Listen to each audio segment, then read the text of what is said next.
आपकी बात आ गई, आप ये कह रहे हैं कि लोग डिसाइड करेंगे क्या सही है क्या गलत है, यही है मेजॉरिटी डिसाइड करेगी क्या सही है क्या गलत है। अरे भाई बिल्कुल, मेजॉरिटी अगर ये कहे कि नाजी जर्मनी के साथ जिस तरह मेजॉरिटी थी कि जेनोसाइड करना सही, आप जस्टिफाई करेंगे?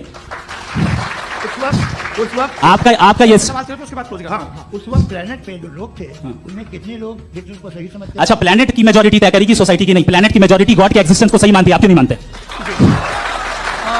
असल में जो हकीकी प्रॉब्लम है, असल प्रॉब्लम है वो ये है कि जावेद साहब के पास कॉन्सेप्ट ऑफ गॉड क्लियर नहीं है।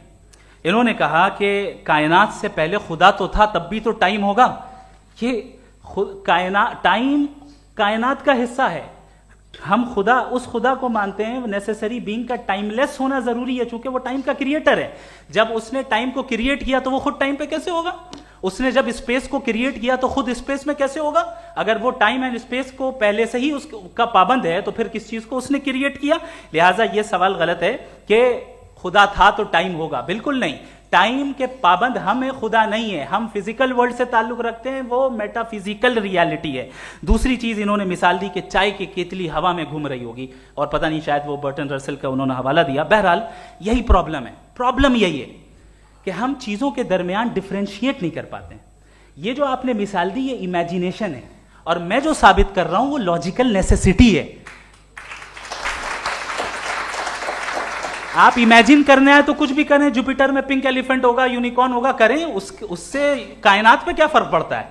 उससे आप लॉजिकल नेसेसिटी साबित नहीं कर सकते। मैं तो उस प्राइम कॉज की बात कर रहा हूं, उस नेसेसरी बीइंग की बात कर रहा हूं जिसके बगैर इस कायनात का एग्जिस्टेंस मुमकिन नहीं है। दूसरी चीज, मजहब को साइंस चैलेंज करती है वगैरह वगैरह, ये हमारा टॉपिक ही नहीं है।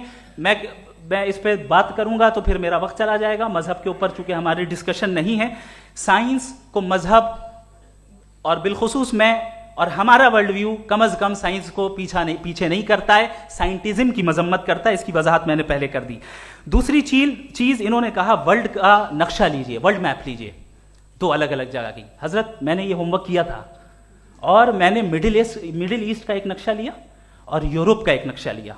ये मजहबी इलाका और ये लिबरल और एथीस्ट इलाका।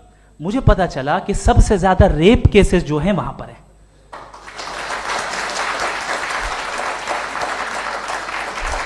मुझे ये पता चला यूएन की रिपोर्ट के मुताबिक, मैं ये अपने घर से नहीं लेके आ रहा, कि जो वर्किंग वुमेन है यूरोपियन कंट्रीज में, उसमें 81% वुमेन सेक्सुअल हैरेसमेंट का वर्क में शुमार हो रही है। ये मिडिल ईस्ट में नहीं हो रहा है, वो मजहबी लोग हैं इसलिए नहीं हो रहा है।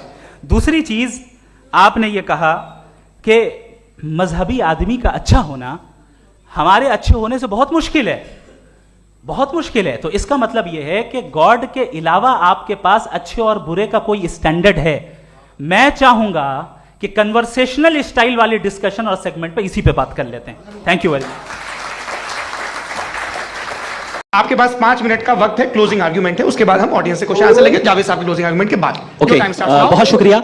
हमारा जो टॉपिक है डज गॉड एग्जिस्ट, मैं इस पे इतने एकेडमिक तैयारी करके आया था, मुझे था कि मैंने सोचा था कि कई सारे मैं आर्गुमेंट्स दूंगा, लेकिन वक्त की भी किल्लत और जावेद साहब बार बार इधर उधर चले जा रहे थे तो उसको भी थोड़ा एंटरटेन करना पड़ गया।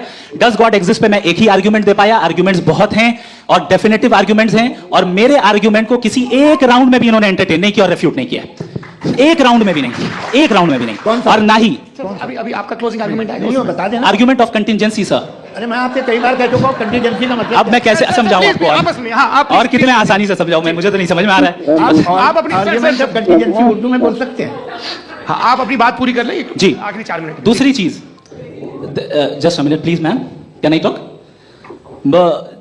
दूसरी चीज ये है कि आपने एक तो इसका जवाब नहीं दिया, दूसरा आपने गॉड के ना होने पर कोई डेफिनेटिव आर्गुमेंट नहीं दिया, सिर्फ मजहब पे बात कर रहे हैं आप। मजहब तो आज हमारा टॉपिक ही नहीं था। आज तो हमारा टॉपिक वो आप मजहब से ले लेकर आईएस तक चले गए। भाई हमारा क्या ताल्लुक है उससे? We condemn them. और उसका गॉड से क्या ताल्लुक है? अगर कोई गलत काम कर रहा है, किसी ने किसी को कत्ल किया, किसी ने किसी का रेप किया, उसको सजा मिलनी चाहिए। और आपके पास कोई भी rational strong foundation of morality नहीं है। आपने कहा कि मेजॉरिटी तय करेगी सोसाइटी की, वो सही होगा। मैंने कहा हिटलर को, फिर आप सही कहेंगे नहीं नहीं नहीं, प्लेनेट की सोसाइटी की मेजॉरिटी तय करेगी। तो प्लेनेट की मेजॉरिटी गॉड के एग्जिस्टेंस को मानती है, आप कहना ये रिलीजियस है। तो यानी आपके पास कोई स्ट्रॉन्ग फाउंडेशन नहीं है ऑब्जेक्टिव मोरालिटी का। ऑब्जेक्टिव मोरालिटी का अगर कोई फाउंडेशन है तो वो सिर्फ गॉड है, गॉड है, गॉड है। थैंक यू जी। ये